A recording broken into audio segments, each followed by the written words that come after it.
మీరు తెలుగుదేశం పార్టీలో విమెన్స్ ప్రెసిడెంట్గా ఉన్నారు అండ్ ఇప్పుడు వైఎస్ఆర్ పార్టీలో కూడా మీరు జాయిన్ అయ్యారు. సో నెక్స్ట్ స్టెప్ ఏంటి? యాక్చువల్గా తెలుగుదేశంలో నేను ఎన్టీ రామారావు గారు ఉన్నప్పుడు విమెన్కి ఒక మంచి ఇంపార్టెన్స్ ఇవ్వటం కానీ అలాగే రాజకీయంగా చైతన్యం తీసుకురావడం కానీ నచ్చి ఆ పార్టీలోకి రావడం జరిగింది. కానీ కొన్ని పరిణామాల వల్ల ఆ పార్టీ నాయకత్వం మీద నమ్మకం పోయి నేను బయటికి రావడం జరిగింది. నేను మహిళా ప్రెసిడెంట్గా ఉన్నప్పుడు బెల్ట్ షాపుల మీద కానివ్వండి, లా అండ్ ఆర్డర్ మీద కానివ్వండి, చేనేత కార్మికుల విషయంలో చాలా విషయాల్లో ఫైట్ చేశాను. కాబట్టి నాకు ఏ పార్టీలో ఉన్నా కూడా పర్సనల్గా నాకంటూ అభిమానులు ఉన్నారు. రోజా గారు ఉంటే మన కోసం ఫైట్ చేస్తారు, ఒక సమస్య ఉంటే వస్తుంది, అది నిలుపుకుంటాను. నేను ఏ పార్టీలో ఉన్నాను అనేది సెకండరీ. ముఖ్యంగా లేడీస్ కోసం నేను ఎప్పుడు ఫైట్ చేస్తుంటాను, వాళ్ళ కోసం సపోర్టివ్గా ఉంటాను. ఇప్పుడు వైఎస్ఆర్ కాంగ్రెస్ పార్టీలో నేను సెంట్రల్ గవర్నమెంట్ కౌన్సిల్ మెంబర్గా ఉన్నాను, అంటే మెయిన్ కమిటీలో ఉన్నాను. కొంచెం ఎదిగాను రాజకీయంగా. ప్లస్ నేను స్టాండర్డ్గా ఉంటే నేను ప్రజలకు ఏమైనా చేయగలనన్న నమ్మకంతోనే నేను పాలిటిక్స్లోకి రావడం జరిగింది. ఎందుకంటే మనీ కానీ ఫేమ్ కానీ పేరు అన్నీ నాకు సినిమాలో వచ్చేసాయి. నాకు ప్రజలకి రుణం తీర్చుకుని ఒక మంచి అవకాశంగా ఒక ప్లాట్ఫామ్ కోసం వెతికాను. కరెక్ట్గా నాకు ఇప్పుడు జగన్ గారు చాలా ఇంపార్టెన్స్ ఇస్తున్నారు. కాబట్టి జగన్ గారి మీద వాళ్ళ తండ్రి వైఎస్ గారి మీద ఎంత నమ్మకం ఉందో ప్రజలకు అంత నమ్మకం. అవును.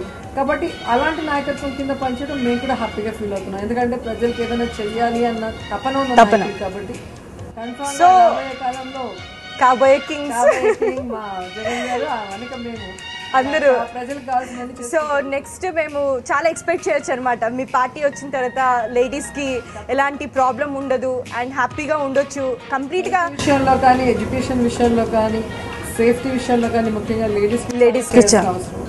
సో మేము ఇవన్నీ మీ నుంచి ఎక్స్పెక్ట్ చేయొచ్చు తప్పకుండా. సో నెక్స్ట్ మేడం, అంటే లైక్ మీలాగా అంటే మిమ్మల్ని స్ఫూర్తిగా తీసుకొని కొంతమంది మూవీస్లోకి రావాలనుకుంటారు. సో వాళ్ళకి మీరు ఇచ్చే చిన్న సజెషన్ ఏంటి? చాలా మంది అనుకుంటారు వెనక వస్తే కానీ మనం అవకాశాలు వెనక పడితే రావు. నాకు తెలుసు. ఎందుకంటే ఇప్పుడున్న మేమున్న జనరేషన్లో చాలా మంది హీరోయిన్స్ అనుకోకుండా హీరోయిన్స్ అయిన వాళ్ళు, హీరోయిన్స్ అవ్వాలని తపన పడి ఇల్లు వదిలేసి వచ్చిన వాళ్ళు కూడా చాలా మంది సక్సెస్ కాలేక వాళ్ళ లైఫ్ రూయిన్ చేసుకుంటున్నారు. అలా కాకుండా నిజంగా మీరు సక్సెస్ కాగలరు, మీకు అవకాశం వచ్చింది అనుకుంటే ఆ అవకాశం వచ్చినప్పుడు మాత్రం కరెక్ట్గా యూజ్ చేసుకోండి. ఎందుకంటే అదృష్టం ఒకసారి ఆ టైంలో మీ టాలెంట్ ప్రూవ్ చేసుకుంటే సక్సెస్ఫుల్గా ఉంటుంది. So madam, me first movie and 100 movie Selvamani సార్తో చేశారు. సో మీరు ఎలా ఫీల్ అవుతున్నారు? అదృష్టాన్ని ఎలా హ్యాపీగా ఫీల్ అవుతున్నాను. ఎందుకంటే సినిమా ఫీల్డ్లో లైఫ్ ఇచ్చారు, నిజ జీవితంలోనూ లైఫ్ ఇచ్చారు. కాబట్టి ఆయనతో వర్క్ చేయడం హ్యాపీగా ఎంజాయ్ చేస్తుంటాను. అదొక పిక్నిక్ లాగా ఒక మంచి టైం అనుకుంటాను తప్ప షూటింగ్ అని ఎప్పుడు కూడా ఫీల్ అవ్వలేదు. సో చాలా కంఫర్ట్ గా ఉంటారు అనమాట సార్ సెట్ కాబట్టి మీకు ఎలాంటి హ్యాపీ. నేనే రాణి, అందరూ మేడం మేడం అంటుంటారు కదా, ఎక్స్ట్రా అటెన్షన్. సో మీరు అంటే సార్ డైరెక్షన్ లో మీకు బాగా ఇష్టమైన మూవీ అంటే మీరు యాక్ట్ చేసింది కాకుండా యాక్చువల్గా నేను ఆయన సినిమాలో నాకు బాగా నచ్చిన సినిమా అంటే కెప్టెన్ ప్రభాకర్. ఈరోజు సమరసింహారెడ్డి లాంటి సినిమాలు వచ్చిన పెద్ద పెద్ద సినిమాలు మీరు చూస్తే యాక్షన్ ఓరియంటెడ్ సినిమాలు, అన్ని సినిమాలకి ఇన్స్పిరేషన్ సెల్వమణి గారి సినిమా కెప్టెన్ ప్రభాకర్. ఆ కాలంలో తీయటం అనేది చాలా కష్టం. ఆ ట్రైన్ చేజ్ కానీ, హార్స్ చేజెస్ కానీ చాలా ఉంటాయి దాంట్లో, చాలా చక్కగా తీసుంటారు. కాబట్టి అది బెస్ట్ ఫిల్మ్ ఆయన కెరీర్లో. ఆల్ టైమ్ మీకు ఫేవరెట్ మూవీ అనుకోవచ్చు. అవునండి. సో మీ మూవీస్లో మీకు బాగా నచ్చిన సాంగ్? బాగా నచ్చిన సాంగ్ ఒక సాంగ్ ఉంటుంది కదా మేడం, మనం నన్ను చూస్తూనే అందరూ పాడేస్తారు, విరిసినది వసంత గానం వలపుల పలక. నన్ను చూస్తే ఫస్ట్ ఏ పెళ్లిలో అయినా ఈ సాంగే వేస్తారు, నేను ఎంటర్ అవుతూనే. సో మేడం యాక్టింగే కాదు వాయిస్ కూడా చాలా బాగుంది. 2 లైన్స్ ఇప్పుడు పాడేశారు మేడం కి తెలియకుండా. నాకు ఇష్టమైన సాంగ్ కదా, అమ్మో నాకు రాదు లిరిక్స్ అసలు రావు. సో ఆ సాంగ్ మీకు all time favourite song. So మీరు ఒంటరిగా ఉన్నప్పుడు ఎప్పుడు హమ్ చేస్తూ ఉంటారు అనమాట. సో మేడం, భైరవ దీపం మూవీ గురించి ప్రస్తావన వచ్చింది. సో పౌరాణిక చిత్రాలు తీస్తున్నప్పుడు మీరు తీసుకున్న జాగ్రత్తలు ఏంటి? అండ్ అలాంటి చిత్రాల్లో నటించేటప్పుడు కొంచెం టెన్షన్ ఉంటుంది, ఎందుకంటే మనకి నార్మల్ కాస్ట్యూమ్ ఉండదు, నార్మల్ డైలాగ్స్ ఉండవు. సో అలాంటప్పుడు మీరు ఎలాంటి జాగ్రత్తలు తీసుకున్నారు? యాక్చువల్గా అలాంటి సినిమా నాకు రావడం నా లక్గా భావిస్తున్నాను. ఎందుకంటే విజయవాహిని ఆ బ్యానర్ అంటేనే మీకు తెలుసు, ఎన్టీ రామారావు గారు లాంటి పెద్ద పెద్ద ఆర్టిస్టులే అసలు ఎంతో ఉత్సాహంగా చేసేవాళ్ళు. అలాంటిది నాకు మంచి అవకాశం రావటం, రాణి గెటప్ తీసుకున్న జాగ్రత్తలు అంటే నేను అబ్బాయిలాగా టకా టకా నడుస్తాను. మీరు చూస్తారు నా విజువల్స్ నడిచొచ్చేటప్పుడు పాలిటిక్స్లో, అక్కడేమో వయ్యారంగా నడవాలి, అది చాలా ప్రాక్టీస్ చేయించారు.